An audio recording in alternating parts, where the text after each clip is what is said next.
इस दुनिया में हर किसी की एक ही तमन्ना है, बहुत शक्तिशाली बन जाओ, सारी सुख शांति समृद्धि मिल जाए। और क्यों ना हो, और क्यों ना हो, इस संसार में आए हो तो हम सुख शांति समृद्धि के लिए तो आए हैं। इतनी मेहनत करते हैं, सुबह उठ के पूरा भाग लगातार लगे हुए हैं, जिंदगी की कष्ट कष्ट में लगे हुए हैं, लेकिन वो सफलता नहीं मिल पाती जिसके हम हकदार होते हैं। बिल्कुल हम सब हकदार हैं सफलता के, सुख शांति समृद्धि के लिए हम सब अधिकारी हैं। अरे हम सब मानव जन्म लिए हैं, वो भी भारत देश में, एक सनातनी हिंदू धर्म में हम सबने जन्म लिया है। तो हम सब पर भगवान की तो वैसे भी असीम कृपा है भैया। लेकिन कहते हैं ना, कृपा तो आ रही है, लेकिन हम उस कृपा को कैसे यूज कर रहे हैं, कैसे उपयोग कर रहे हैं, ये हम पे दिखाई देता है। कहीं इस कृपा को कहीं हम मिस यूज तो नहीं कर रहे हैं, किसी गलत कार्यों के लिए तो यूज नहीं कर रहे हैं। बार बार अपना खुद का विश्लेषण करते रहना चाहिए। कोई नहीं बोलेगा इस संसार में, हमको अपना विश्लेषण खुद ही करना है भैया। अरे भैया, पत्नी भी नहीं बोलेगी पति गलत रास्ते पे चल रहे हैं, पति भी नहीं बोलोगी पत्नी को कि गलत रास्ते पे जा रही है। उसे मालूम ही नहीं उसके अंदर क्या प्रतिभा छुपी हुई है।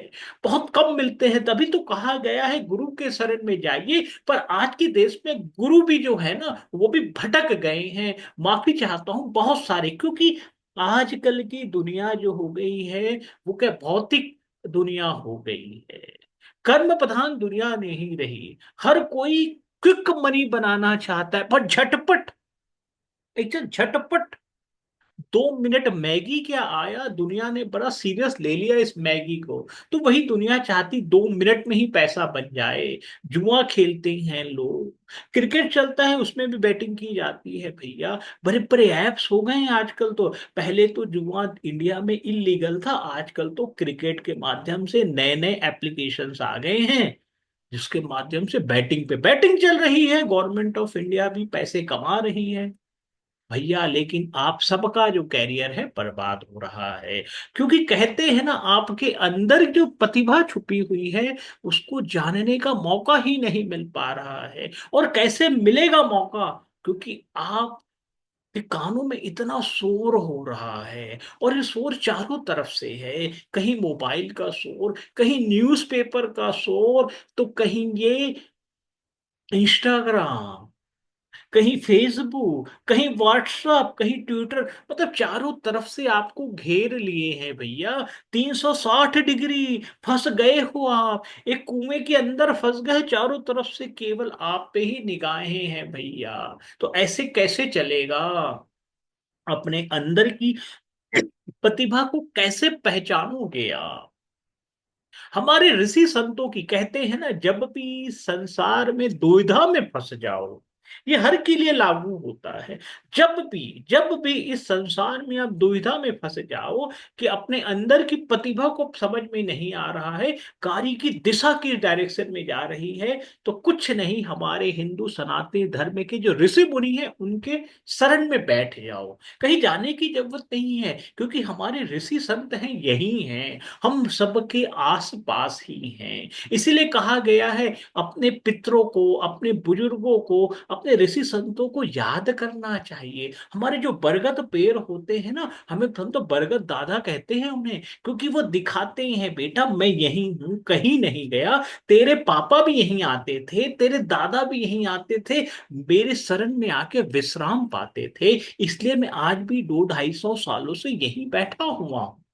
इसीलिए कहा गया है, हमेशा आसपास के जो पुराने पेड़ होते हैं ना, उसके शरण में जाया करो। आपके पिताजी दादाजी का आशीर्वाद मिला करेगा। ये हमारे ऋषि संतों से जोड़ते हैं, जितने वर्ण संप्रदा देखते हैं, ये हमें केवल ऋषि संप्रदा से जोड़ते हैं। कोविड का काल आया था, तो लोगों को समझ में आया इन पेड़ पौधों की कितनी वैल्यू होती है। काटने से पहले 10 बार सोच लिया करो भैया। एक पेड़ यदि काटना भी करे, 100 पेड़ लगा दिया करो भैया। जब तक 100 पेड़ लगाओ ना, तब तक काटो मत। क्योंकि होता क्या है, आप लोग काट देते हो और बोलते हम 100 पेड़ लगाएंगे। अरे गधे, जो अच्छा काम है ना उसको पहले किया करते हैं, बुरा काम को बाद में या किया करते हैं। अच्छा काम पहले 100 पेड़ लगाओ, फिर एक पेड़ काट लो, इमरजेंसी होगी, मजबूरी होगी आपकी तो काटो भैया, क्योंकि एक पेड़ को बनने में बहुत समय लगता है। तब तपस्या की है संतों ने, तब कहीं जाके भारत देश पे इतनी वन संपदा हुई है।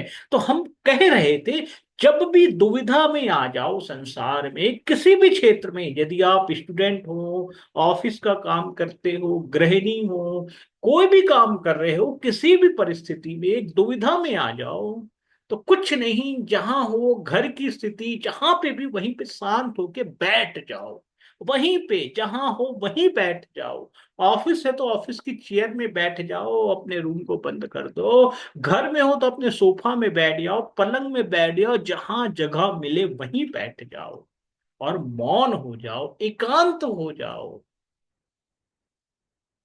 ये जो एकांत है ना, मेरे ऋषि परंपरा को याद दिलाता है। अरे हिमालय की यात्रा मेरे ऋषि संतों ने इसी नहीं की थी, क्योंकि उनको मालूम था जितनी शक्तियां हैं वो हमारे अंदर ही है। जितनी शक्तियां हैं वो हमारे अंदर है, उन शक्तियों को जगाना है, उन शक्तियों को पहचानना है और सही समय के लिए यूज करना है। इसीलिए जो मेडिटेशन जो कॉन्सेप्ट आया, आपको लगता है जो मेडिटेशन मौन रहने का कॉन्सेप्ट बाहर का है, नहीं। ये हमारे भारत देश की ऋषि मुनियों के संतों का धन है, अमृत वर्षा वाला धन है। उन धन को हमने खो दिया है, क्योंकि सुबह से शाम केवल बकबक करते रहते हैं हम लोग, जिससे पहचान नहीं है उससे भी बकबक कर रहे हैं। और दो चार जब वॉक करने जाते हैं, वो भी दो चार मित्रों को लेके जाते हैं, उनको सबको यही बताते हैं सुबह से शाम। क्या न्यूज देखी ना, कि ट्रम्प बाबा ने क्या कर दिया, मोदी जी ने क्या कर दिया, राहुल बाबा ने क्या कर दिया, सब उल्टी पुल्टी बातें करते रहते हो। और कुछ समय मिला तो क्रिकेट के गप लगाते रहते हो। अरे भैया, 11 छोरे गए हैं ना, खेल लेने दो उनको, जीत ही रहे हैं, बहुत अच्छा कार्य कर रहे हैं, खुशी बना लीजिए, ताली बजा लीजिए। लेकिन आपके जीवन का उद्देश्य को पहले जानिए ना भैया, क्योंकि आपके घर में परेशानी आएगी तो क्रिकेटर 11 लोग तो कुछ नहीं करने वाले, ना वो ट्रम्प बाबा करने वाला, ना राहुल बाबा, ना मोदी जी करने वाले। आपके घर की परेशानी तो आपको ही निभानी होगी ना भैया। इसलिए कहते हैं, अपने अंदर की जो एनर्जी है उसको वेस्ट मत करो, खराब मत करो, खराब मत करो। बोलने से पहले 2 बार सोचो, बिल्कुल सोचो। मौन रहो, जितना मौन रहोगे ना, उतनी कृष्ण कृपा आएगी, उतने संत के नजदीक पहुंचोगे, ऋषि परंपरा के नजदीक पहुंचोगे। ऑटोमेटिकली आप में एक एनर्जी का प्रभाव शुरू हो जाएगा। और जितना मौका मिले, बर के पेड़, पीपल के पेड़, नीम के पेड़ के पास में 5 मिनट 10 मिनट समय बिताया करो। बहुत इंपॉर्टेंट है, खजाना छुपा हुआ है, खजाना छुपा। आप लोग जाते हो, उल्टी पुल्टी कर हरकतें करके आ जाते हो उस पेड़ के पास, उनकी बहुत सम्मान किया करो। कचरा मत फेंका करो उनके पास, बहुत सम्मान किया करो, गले लगा लिया करो भैया, बहुत अच्छा लगता है। इन पेड़ पौधों को गले लगाया करो।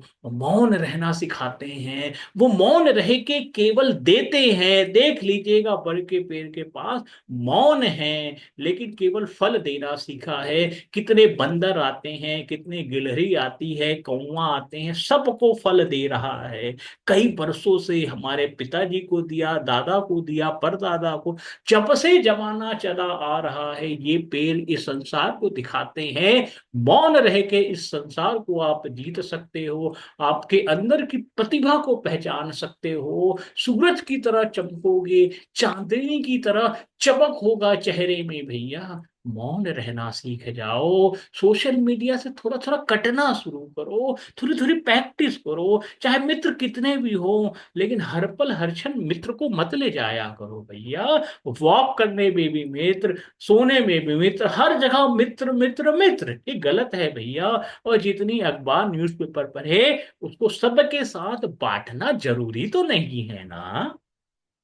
वो भी पढ़ लेगा अखबार, वो भी देख लेगा, लेकिन क्या गलती करते हो आप, अपने नॉलेज बखारते रहते हो। कहते हैं ना, शेख चिल्ली की तरह, शेख चिल्ली की तरह लोग बन गए भारत देश में। पान ठेले पे बैठ जाइए, चाय की दुकान पे बैठ जाइए, सब अपनी शेख चिल्ली की तरह नॉलेज बघार रहे हैं। मिल रहा 0/0 है। एकदम 0/0, कुछ नहीं मिलने वाला। और आपकी एनर्जी वेस्ट हो रही है। हम तो कहते हैं कृष्ण गोविंद की शरण में रहा करो, मौन रहा करो। अपने अंदर में बहुत चेंज आएगा, बहुत बदलाव आएगा, इधर उधर भटकने की जरूरत नहीं है। मेरे कृष्ण, मेरे गोविंद ने सारी एनर्जी आपके अंदर दे दी है। उसको केवल मौन रह के पहचान सकते हो। एकांत में बैठो और देखो कैसे चमत्कार होगा।